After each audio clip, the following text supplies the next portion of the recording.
Punta naman tayo kay President Bongbong Marcos ngayon.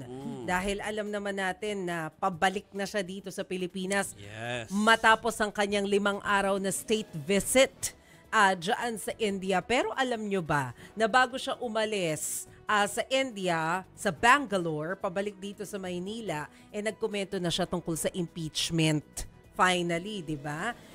Iginiit ni Pangulong Bongbong Marcos na hindi dismissal ang pag-archive ng Senado sa impeachment articles. Ito po laban kay Vice President Sara Duterte. Sa kapihan sa media, sinabi po ng Pangulo na hindi raw maituturing na dismissal ang ginawa ng Korte Suprema.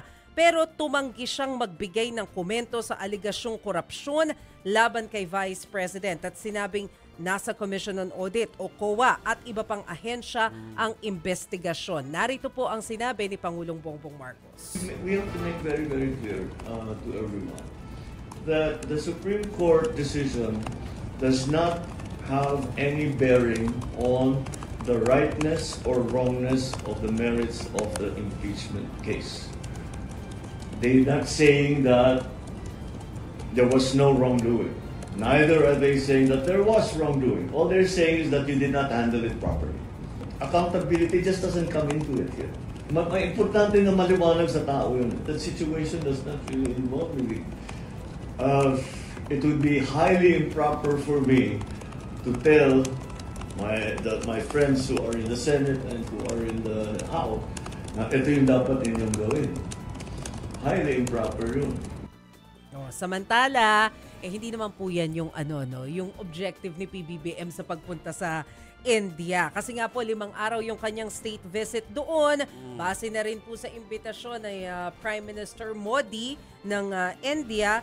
Pag uwi po niya, nakapagselyo naman sila ng higit kumulang 23 billion pesos investments. 31 kasunduan po ang nilagdaan kabilang na ang 13 sa larangan ng defense at 18 business agreements. Tinawag ni Marcos na new beginning ang pagbisita para sa mas malalim na ugnayan ng Pilipinas at ng India. Pakinggan po natin ang sinabi ni Pangulong Bongbong Marcos. Kita namin, mas marami pa palang pwede. Kaya hindi ako